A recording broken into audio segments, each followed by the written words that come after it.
Hey guys, welcome back to Bear Welding. A lot of you guys have been super curious on how we fabricate, especially with a laser and with layout paper. I know that we do stuff a little bit different than every other shop, so we're gonna walk you through how we do it. So we go through and we find our print. So I see, okay, this is panel 5060. So now we need to go over to the layout table and print out some paper. All right, so now we're at the layout table. So what we're gonna go ahead and do is get our paper all laid out, and we're gonna print a big old blueprint on top of it. Welcome to the cockpit. So we get all of our detailing outsourced, and what they do is they send us all of the blueprints and the DXF files, and then we upload those files to a server, and that server is hooked up to our layout table. So our layout table has all of these DXF files and programs on it through the server. So what you do is you go in and you find your specific, in this case, fence panel, click on it, press open. And what that's gonna do is it's gonna get us ready to be able to print this out on our paper that we just laid out. So here's what's going on. So sometimes we're building the panel that's bigger than our layout table. So we were trying to nest it over on the layout table.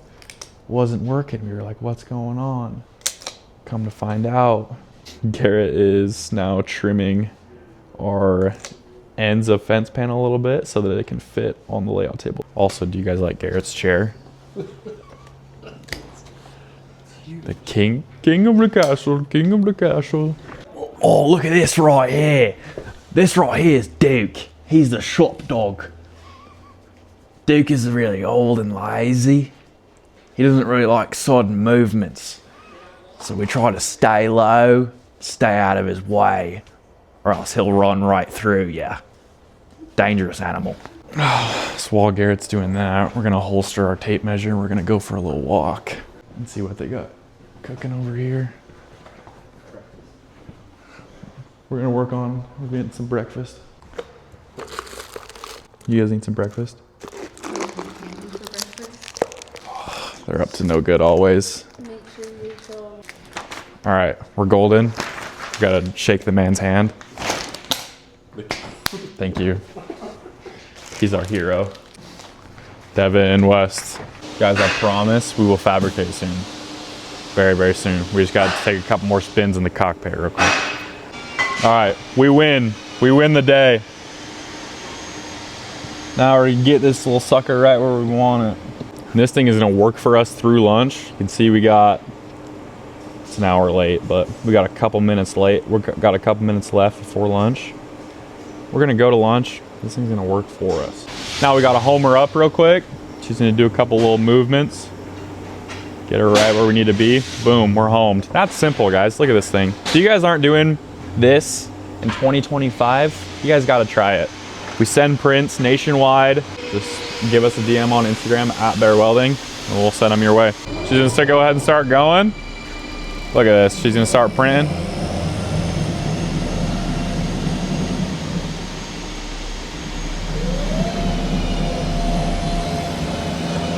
We got nothing else left to do besides let her eat, go eat lunch.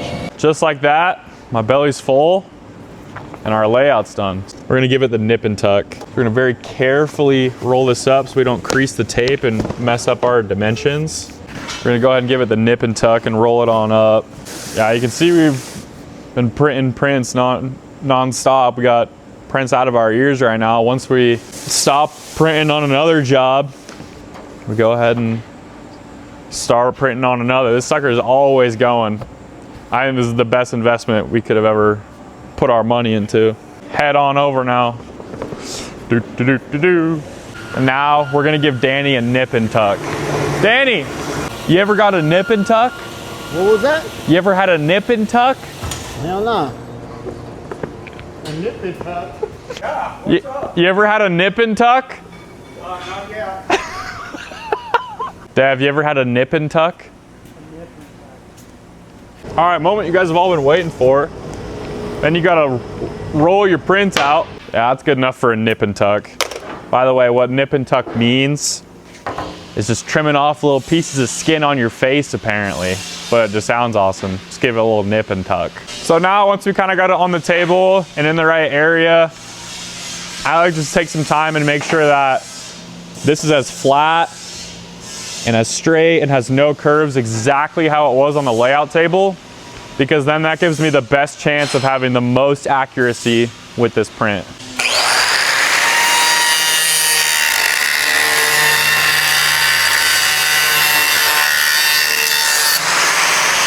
I would say that this paper probably takes off like 2.5 hours of messing around, running around the table, trying to get the angles right, trying to get stuff in the right spot. I always take measurements and double check off of it, but this paper just helps save so much time.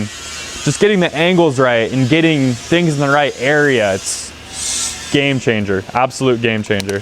Another thing that this paper really helps out with is getting these horizontal bars in line with each other. So what I usually do is I get them all laid out on the table, and then I'm able to look down the paper and see through the holes in the horizontal bars.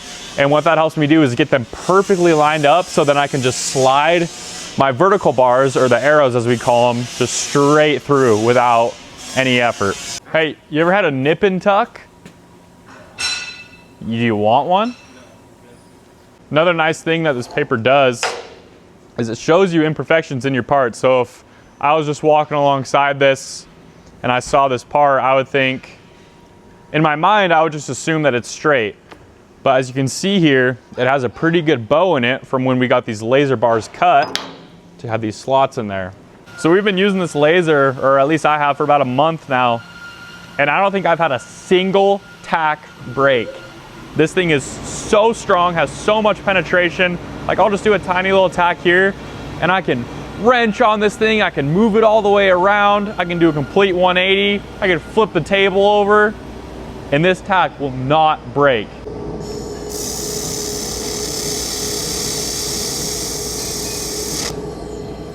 That's never breaking, ever. You have to get a cutoff wheel every time and cut it off. Austin, you ever had a nip and tuck? What? A nip and tuck? I have no idea what that is. Neither do we. So right now, since we need to move this bar back into place, we're putting just a piece of material on the table so that we can suck this bar in and get that right on that line. The laser welder, it's super nice. So normally if you use MIG to just weld on top of this paper, it wouldn't go through. You would need to get a tack on the right on the metal, and while it's still red hot, you can burn through the paper with MIG. But with a laser welder, you can just do this. You can just go straight through.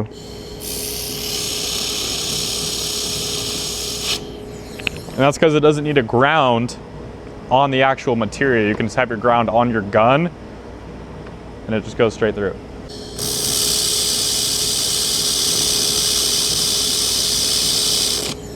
So this is how accurate this is. I just made a little bit of a mistake, and I trusted the paper instead of just looking off my print. So I was like, oh shoot, I might have to cut it apart and move it a 1/16 either way. And I was like, hey, let's see how it goes. So I need 8'3" 3/8. I didn't even look at my print. And look how perfect that is. 8'3" 3/8 on the money. So right now I'm putting in my vertical bars on my frame. So these are 1x2. Very, very hefty stuff. The frame is the most crucial part of this whole process, because you can do all your prep work, you can prep your parts perfect, you can make all this look super beautiful, but if your fence panel doesn't fit where it's supposed to go, then you got to cut apart and do it again. So I spend a lot of time making sure my frame is perfect, and then I can worry about the stuff on the inside. You guys are watching real time how quickly you can fabricate on paper. So I just put all my stuff in between the lines. We'll find our measurement here. So it looks like these need to be 6'10" and 9/16. I didn't do anything. I didn't check this beforehand. Look how good that is. What are we, a 64th off? That's pretty good. Oh, right there, money. Making good progress. Got in all my horizontal bars in. Got them all spaced out where they need to be. Just need to do one thing really quick, and then we're gonna put in our vertical bars. The nice thing about having this paper is I can come over here, and instead of having to put in a bar first and have it all loose and wiggly around, I can just look right down this paper, match it up right in between all of these holes, and I know every single time that my bars are just gonna slide perfectly right in. Oh, you hooch.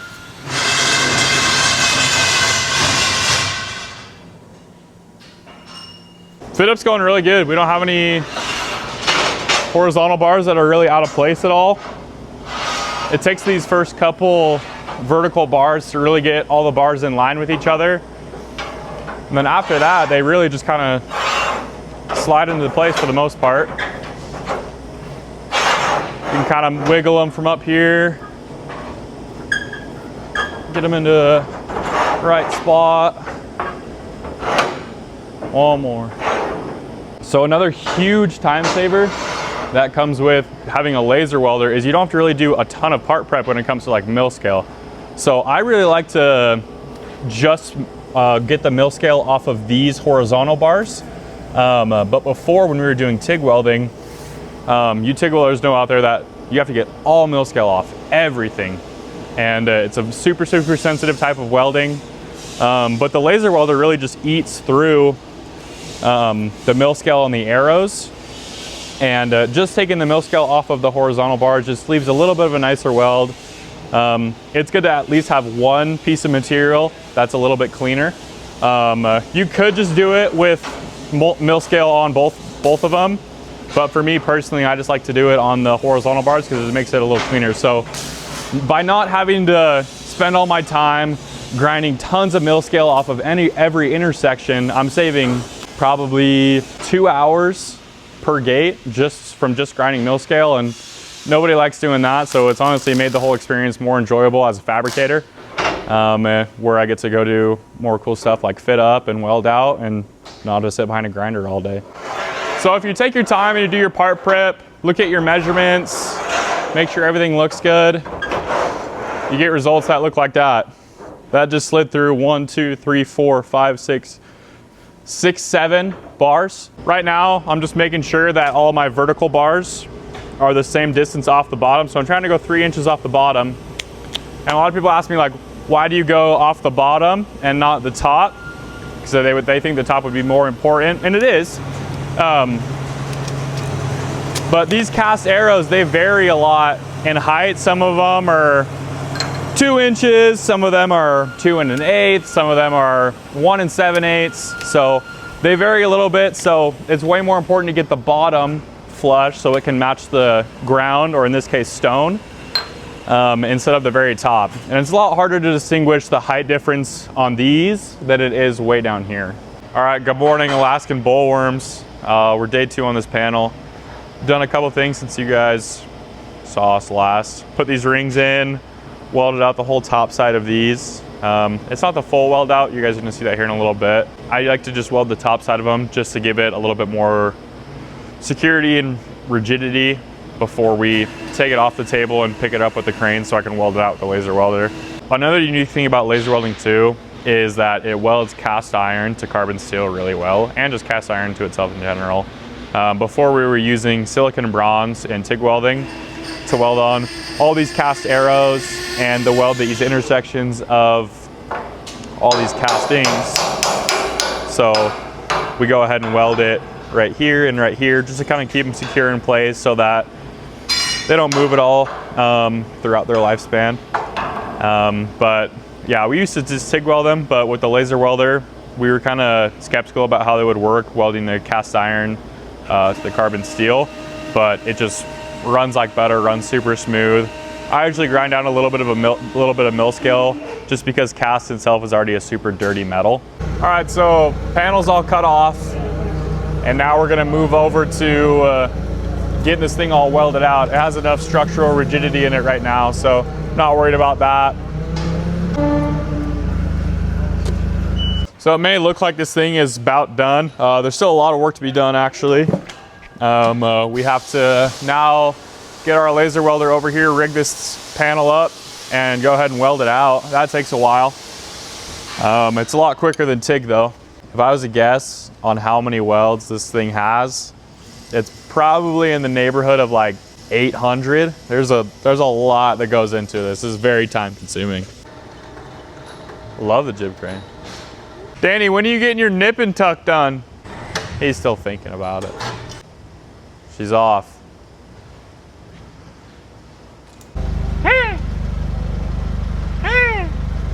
So a lot of people are asking us why we don't print our layouts on a big sheet of sheet metal. And the main reason is this.